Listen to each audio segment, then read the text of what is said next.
where they're at.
So let's see, I've had lots of good experiences lately. Let's see, which one? Okay, the other ones I wrote down, but these I didn't write down. I just have them in memory. The other ones I'll have to do in another video. But let's see.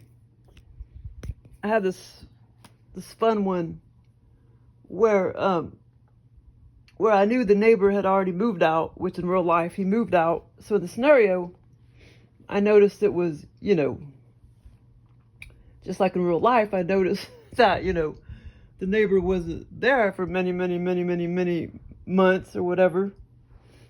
And then, and so in the scenario, I knew, you know, that the coach, the soccer coach had moved out. Oh, shit, and I know I'm going to forget a lot of it because I didn't talk about it fast enough. Okay, hold on, let me think. I'll probably forget a lot of it. Something about the soccer coach. Well, anyway, so I knew that he had moved out, and then so I was like going outside, lingering outside, and I noticed, you know, that nobody was there, you know, in the house, or, you know, that I knew it was empty for many months or whatever.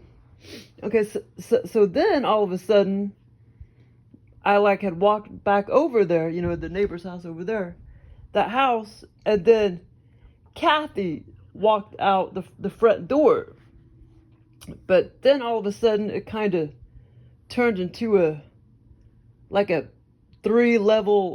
three-story apartment complex, like a small little three-story apartment complex.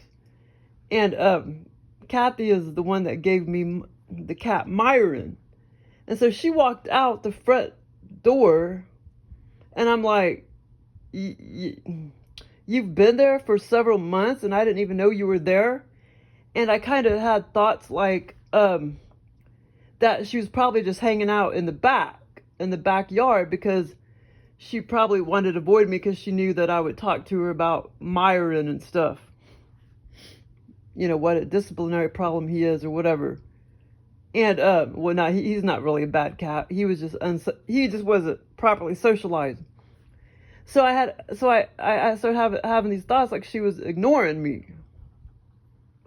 But anyway, so she had moved in and had been there for many months, and I didn't even know it. Kathy.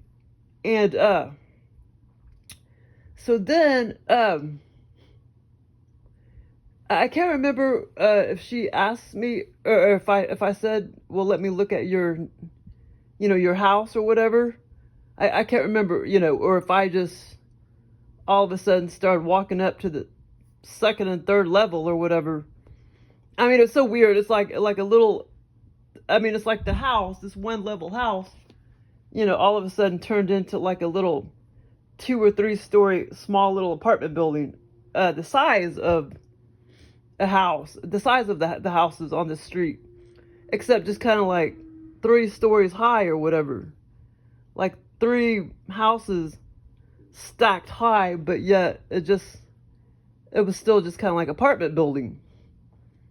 Okay, so anyway, so I started walking up either the second or third level, like where she lived in her house. Except, like I say, the scenario was almost like an apartment building. So I walked up to her house, to the second or third level, and I walked inside, and I can tell she was doing there's a lot of renovations going on, and the aliens do this all the time, but I don't know why there's such a blast. Like Joel or whatever, there's such a blast, but he does this all the time. Like I'll be in a house and then I'll count like 5 or 6 bathrooms and 6 or 7 bedrooms, and it's like so cool. So I was like, okay, so I started walking back and forth, and I counted like okay, I went past the first bathroom, and then I counted another bathroom, and then I counted another one, and then I counted another one. I counted like 4 bathrooms. And she's like, no, I only have 3 bathrooms. And I'm like, no, you clearly have 4 bathrooms, because I counted 4 bathrooms. So anyway, it was just the house all of a sudden became like an apartment building, like 3 different houses stacked up or whatever. And here's my house right there. Here's mine. And this is where the soccer coach lived, but all of a sudden Kathy had been living there for months and I didn't even know it. And so then it, like I say, it morphed into an apartment building or whatever. And so I went up to see her house. It seemed to be on the second, or more like a 3rd level, or possibly second level.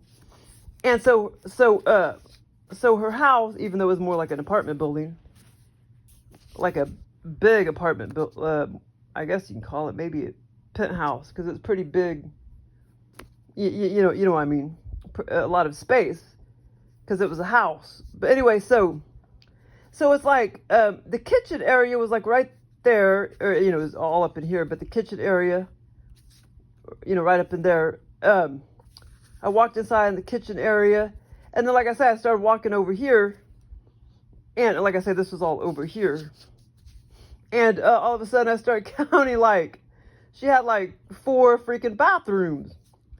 And the first bathroom, I looked in there, and it was pretty big, but like there was no bathtub. There wasn't, it's like there was some glass sliding doors put up, but yet there was no way to take a bath or anything, or no shower, because everything was being renovated and everything. And I thought that was a little odd or whatever. But there's no way to take a bath and all of that, or a shower or anything, because like I say, the first bathroom was being renovated. The other 3, I can't remember, but I counted 4 bathrooms. And she's like, no, I only have 3 bathrooms.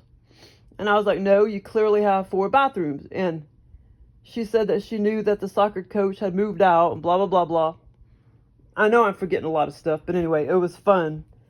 And so at one point, for whatever reason, it was time for me to leave. So here I am in this, in her house, except it was like a big old apartment building. I mean, not big, but, like a 3-level house type of thing. But like I say, I morphed into like a small little apartment building, the width of like my house, or a couple, widths, like wider. So for whatever reason, I told her I needed to go or whatever. And so I started climbing down the stairs. There was a staircase or whatever. I started climbing down, started stepping down the stairs. And oh my God, like, they seem to be wood, as far as I remember, pretty wide wood stairs. And in each of the stairs, there was like nothing but like a bunch of rocks and shit on each of the stairs. So I had to kind of, hop over the rocks and stuff. And in another scenario, he just did that in another scenario too. Joel put that, and I can't remember which one it was. I think I already talked about it. Yeah, so I was coming this way, from her big old penthouse, whatever you call it. And so I started, walking down the steps. because I was, I was going to leave or whatever and go back to my house or whatever, which was over here. And like I say, there was these like brownish, reddish rocks all over each step. So I just had to like sort of just kind of hop over, But it was a fun scenario. And okay, so then I had what was the other one? Oh yeah, so then I had this other one. It's kind of funny. Simba, what you doing, Bubby?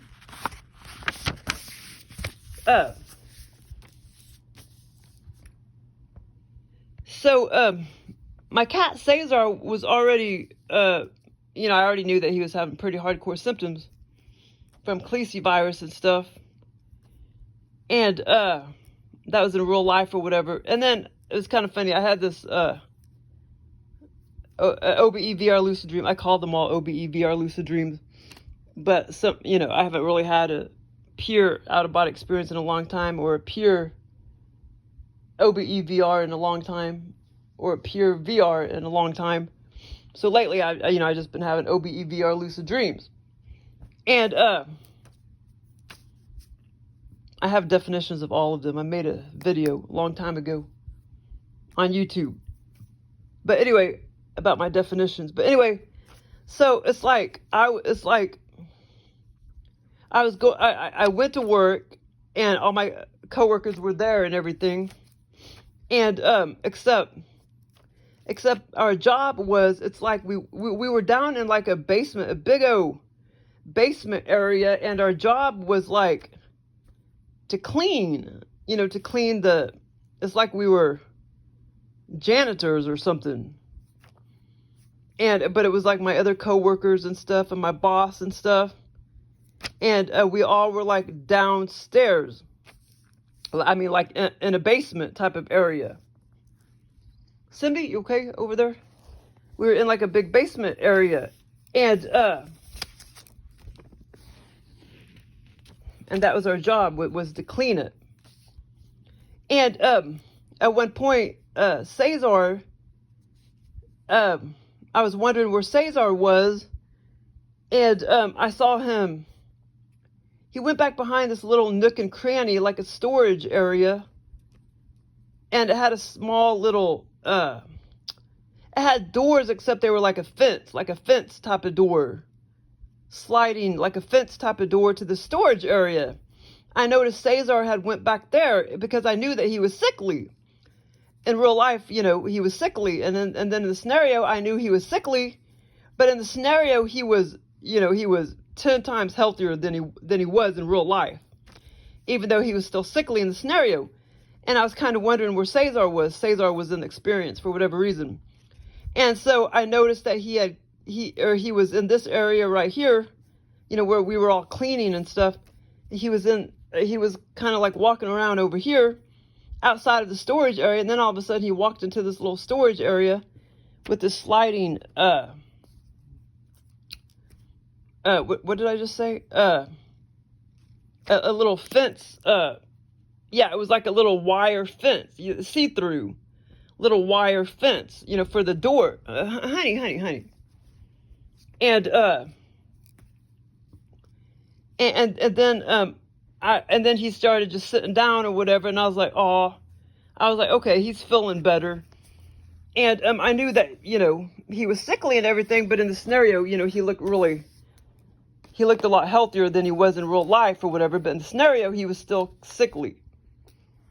Yeah, and I don't know, that's so weird. I'm trying to figure out how the fuck he got virus. It's so weird. Because, my other cats should have been coming down with symptoms and crap. So I don't understand how he got it.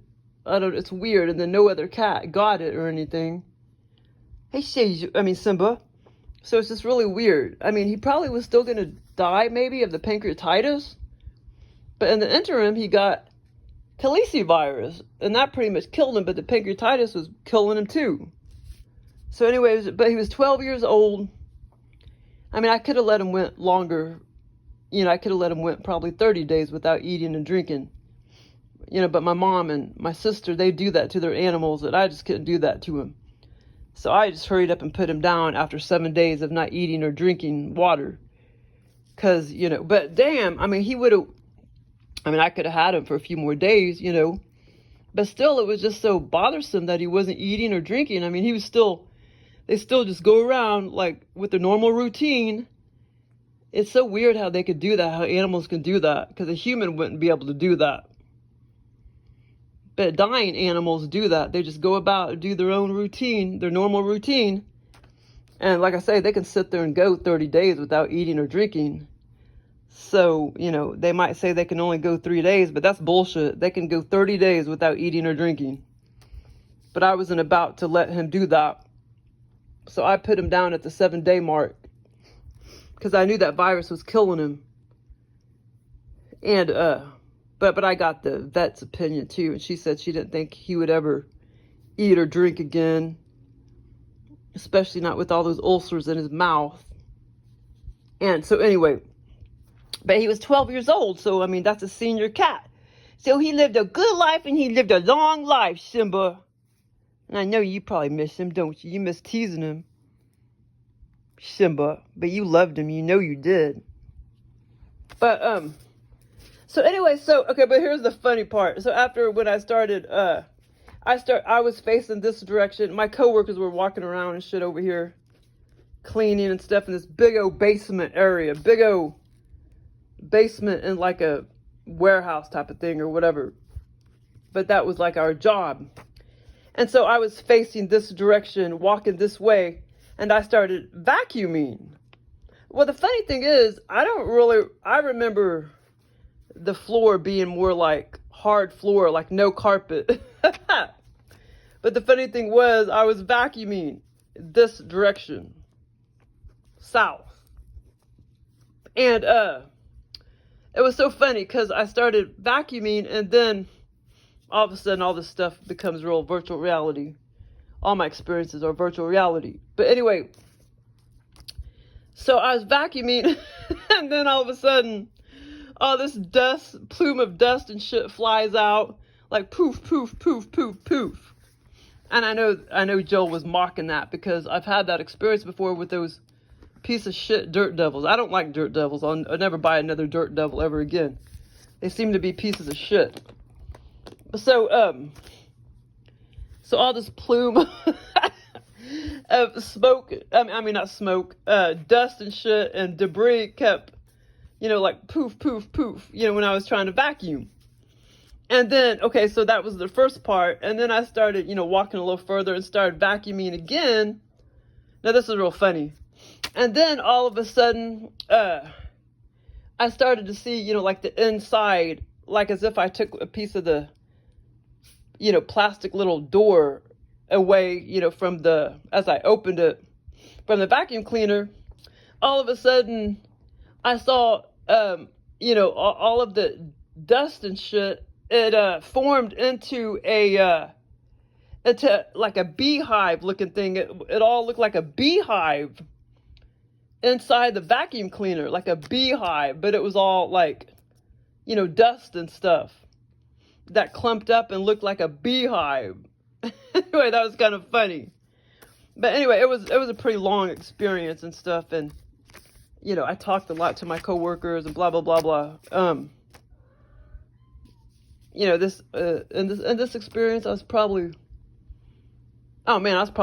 you know, probably like 3 hours or longer, even though I can talk about it in 10 minutes in 3D time.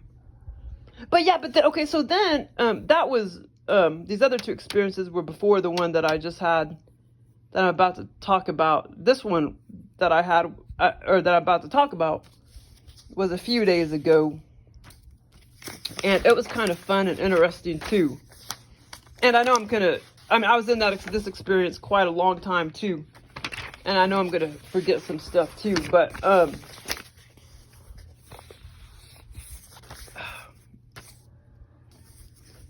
lot of the little details and stuff. But anyway, so well, I probably need a bigger piece of paper. Well, Shiba, what's the matter, baby? Is your little ear here healing up, baby? Yes, it is. I've been putting shea butter on it.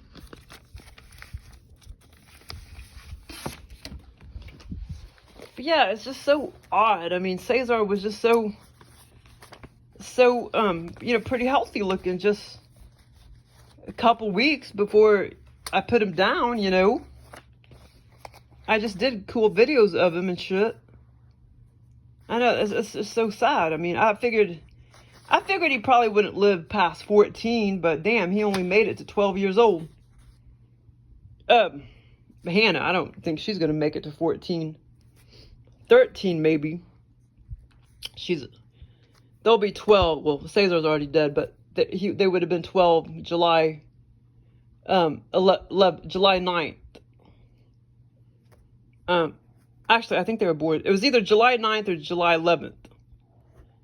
We'll just say July 9th. And Hannah's still alive, but I don't think she'll live to be 13. So basically, they were 12. They're 12 years old, but SayZar, you know, just died, you know, about 6 weeks before he could turn 12 years old. But he was basically 12 years old. Okay, so basically, so this other experience, Hannah may live to be 13, but I don't think she's going to live to be 14. But next time I'm just going to, my cat stop eating or drinking, I'm going to wait 7 or 8 days, probably, and then I'm just going to put him down. Well, I mean, it would be different if they're young and they stop eating. But if they're young and they stop eating, they'll probably start eating and drinking again in about 3 days. If they're already old and dying, you know, they won't ever eat or drink again. So you may as well wait 7 or 8 days, you know, just put them down, basically. But anyway, this other experience I had was really weird, too. But I've had experiences like this over and over and over again, too, where I'm like underground. It's like I was underground under a big old highway or something. And it almost felt like I was in, or I could have been like, I don't know, like in a cave type of thing or whatever. But anyway, so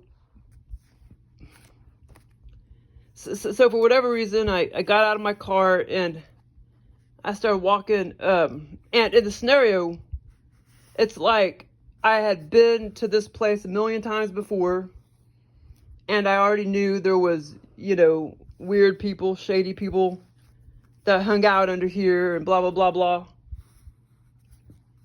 And so for whatever reason, I just wanted to visit under there again, so I got out of my car and I started walking down, you know, down, you know, this underground thing, under the roads. And over this little area over here, this big old room area, I saw a whole bunch of people, mainly men, just conversing and shit. And then they were all, you know, pretty much drunks and shit. And then I saw my brother, and I was like staring at him real good. I saw him over here, my brother, and he just kind of looked, you know, like he was happy. He just kind of looked maybe barely drunk. And he was just kind of conversing with all of these other homeless people or whoever they were. And my brother was standing there, and this was all very vivid too. They were all facing that direction. And so I noticed that. And then all of a sudden I came to this big old door. This big old wide door that I knew was normally open, but it was shut, and I didn't know why it was shut. So finally I did enter it, and I know I'm forgetting about a lot of stuff. I'm gonna have to start writing all these details down really, really fast so I don't forget all this stuff. But anyway, so then I, for whatever reason, that door wasn't supposed to be closed. I knew that if it was closed that you weren't supposed to go past it. But anyway, I did. So I walked past it. And then I'm still kind of like underground again. And then I got to draw the other part past here. So I'll draw it on the other piece of paper. Okay, so then all of a sudden I'm still underground. And then all of a sudden, like, I was going to go eat lunch. There's like a cafeteria over here. And I was going to go eat, breakfast, basically. I was going to go eat breakfast with a bunch of people over here. And then all of a sudden, it was all flooded. I mean, it was just all flooded. And I'm like, what the heck? All this big old area was flooded. So then all of a sudden, I knew I had to go like that direction, up this way. I had to walk up that direction. And, but yeah, I mean, this was all